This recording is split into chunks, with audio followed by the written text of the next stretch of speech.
નમસ્તે વિદ્યાર્થી મિત્રો, કેમ છો બધા? મજામાં? તૈયારી શું કે રેડી ને બધા? તૈયાર થઈ ગયા ને પરીક્ષા માટે? સરસ.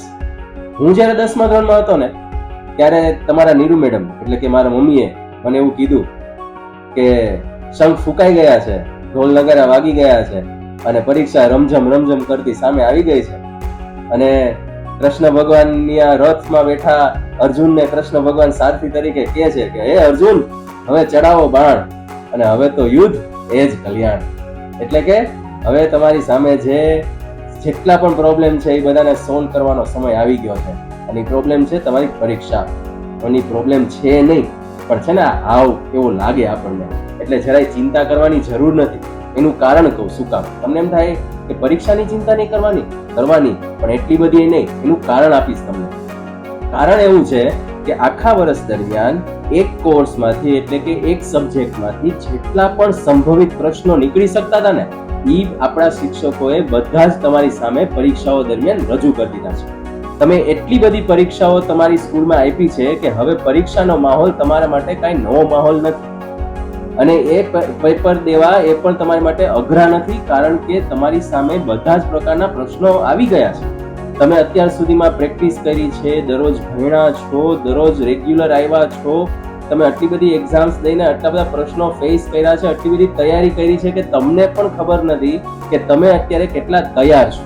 હું આજે તમારી સામે એટલે જ આવ્યો છું કે હું તમને એ જાણ કરી શકું કે તમે આ પરીક્ષા માટે કેટલા તૈયાર છો.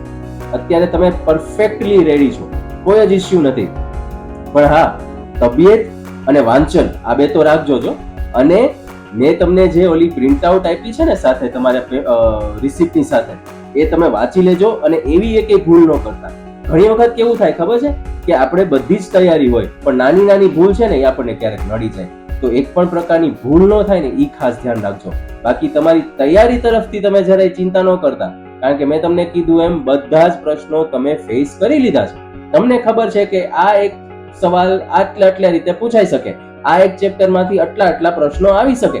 આ બધી જ તમને ખબર છે, કારણ કે તમે પરીક્ષાઓ એટલી આપી છે. હું તમને એક સરસ મજાની વાત કહું જેમાંથી તમને ખબર પડશે કે તમારી પ્રેક્ટિસ એ કેટલી મહત્વની છે. એક કરાટે મેન હતો. એ કરાટે મેન છે ને, એ જ્યારે કરાટે શીખતો હતો ને ત્યારે એક વખત એના ગુરુએ એને કીધું કે આ સામે આ જાડું લાકડું પડ્યું છે ને એ તોડી. એટલે ઓલો કે સર, મેં અત્યાર સુધી કોઈ પાતળું લાકડું એ તોડ્યું નથી, તો આ જાડું લાકડું હું કેવી રીતે તોડી શકું? એટલે એને એમ કીધું કે મેં તને કીધું એ તોડી નાખ, એટલે તોડી નાખ. પણ એ કે પણ કેવી રીતે? મેં અત્યાર સુધી કોઈ પાતળું નથી તોડ્યું ગુરુજી, આ કેમ મારે કરવું? એટલે ગુરુજી એમ કીધું કે મેં તને જે શીખડાવ્યું એ તને બધું યાદ છે? કે હા. તો કે મેં તને આ ટેકનિક શીખડાવી હતી, તને પૂરેપૂરી યાદ છે? કે હા. કે તે કેટલી પ્રેક્ટિસ કરી છે? કે એટલી પ્રેક્ટિસ કે હું તમે ઊંઘમાંથી ઉઠું તમે મને કહો કે આ કાતો કરે એટલે હું કરી નાખું. તમે એમ કહો કે આ રીતે તું એક્શન કરે એટલે હું કરી નાખું. મેં એટલી પ્રેક્ટિસ કરી છે કે એ મારા મગજમાં છે ને વણાઈ ગઈ છે હવે. એટલે કે વણાઈ ગઈ છે કે હા. તો કે તો તને પૂરેપૂરી યાદ છે ને, એમાં તને ક્યાંય ડાઉટ નથી? કે નહીં, મને પૂરેપૂરું મારી તૈયારી ઉપર મને પૂરેપૂરું ભરોસો છે. તો તું એની લાકડાની સામે ઉભો રહી જા અને એ જ પ્રેક્ટિસથી એને ઉપર તું વાત કર. એટલે એને લાકડાની સામે ઉભો રહી ગયો, એને પ્રાણાયામ કર્યું, એને જે તૈયારી કરી ને પછી જે એને એના ઉપર મૂકો માર્યો અને 18 mm નું જાડું લાકડું એને એક જ વારમાં તોડી નાખ્યું. એટલે એણે એના ગુરુજીને કીધું કે ગુરુજી આ કેમ? એટલે એને કીધું કે આ તમારી પ્રેક્ટિસ છે. તમે એટલી પ્રેક્ટિસ કરી હોય, એટલી તૈયારી કરી હોય ને કે જ્યારે તમારી સામે પરીક્ષા આવે ને ત્યારે તમારે જો પરીક્ષાથી ડરી જશો ને તો એ પ્રેક્ટિસ ભૂલાઈ જશે. પણ જો તમે એ પરીક્ષા ઉપર વિશ્વાસ રાખશો કે મને મારા પ્રેક્ટિસ ઉપર વિશ્વાસ છે, મને મારા રિવિઝન ઉપર વિશ્વાસ છે, મને મારા સ્ટડી ઉપર વિશ્વાસ છે, તો તમને ક્યારેય પ્રોબ્લેમ આવશે નહીં. તમે પૂરેપૂરો સેલ્ફ કોન્ફિડન્સ રાખો કે મેં અત્યાર સુધી જે કર્યું છે ને એ ઇનફ છે. મેં અત્યાર સુધી જે પણ તૈયારી કરીને એ પૂરેપૂરી લગનથી ને પૂરેપૂરી મહેનતથી તૈયારી કરી છે. મેં અત્યાર સુધી જેટલા પ્રશ્નો વાંચ્યા છે, મેં અત્યાર સુધી જેટલી પરીક્ષાઓ આપી છે, મેં અત્યાર સુધી જેટલા પ્રશ્નોના જવાબ લખ્યા છે, એ બધું જ મારા તરફથી પૂરેપૂરી તૈયારી છે. એનો મને પૂરેપૂરો કોન્ફિડન્સ છે. અને આ જ સેલ્ફ કોન્ફિડન્સ છે ને તમારું કામ કરશે. જેવી રીતે એ કરાટે મેન માટે કામ કર્યું હતું. એ કરાટે મેનનું નામ હતું બ્રુસ લી અને એના ગુરુજીનું નામ હતું ઈપ માસ્ટર. આ હકીકતે બનેલી ઘટના છે. અને ઈપ માસ્ટર એના પુસ્તકમાં લખે છે કે જે વ્યક્તિ પૂરેપૂરી પ્રેક્ટિસ કરે છે, જે વ્યક્તિ પૂરેપૂરી તૈયારી કરે છે, એ જીવનમાં કોઈ દિવસ નાસીપાસ થતો નથી, એ જીવનમાં કોઈ દિવસ પાછળ રહેતો નથી. અને છતાં પણ તમે જ્યારે તૈયારી કરી રહ્યા છો, તમારા એ રીતે શેડ્યુલ હશે બેટા કે દરેક પેપરની વચ્ચે એક દિવસની રજા હશે, તો એ રજાનો પૂરો ઉપયોગ કરજો. તમે પહેલે દિવસે જ્યારે વાંચવાની શરૂઆત કરી છે, જ્યાં જ્યાં અટકો છો, તમને પ્રશ્ન થાય છે કે આટલા મને પ્રશ્ન છે, તમે તરત જ ભારતી મેડમ કે રાજ મને કે નીરુ મેડમને ફોન કરીને જણાવજો કે મારે આવતીકાલે મારા આ વિષયના શિક્ષકને આટલા પ્રશ્નો પૂછવા માટે આવવું છે.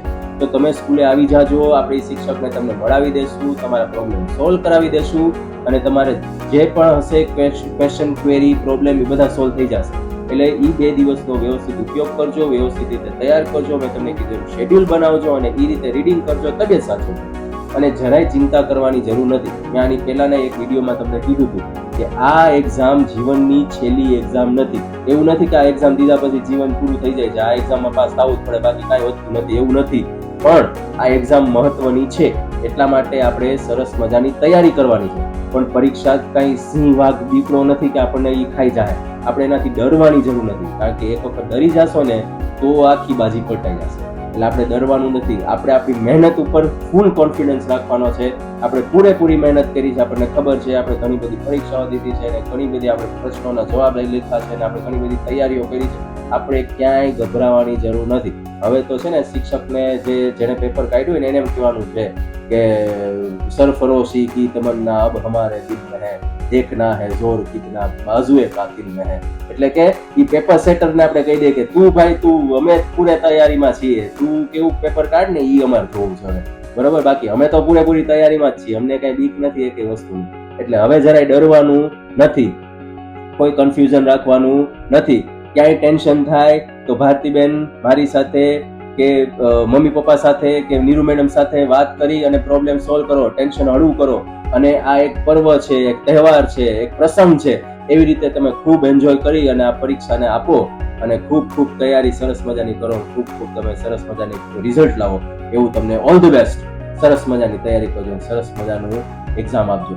All the best, all the best, all the best બેટા.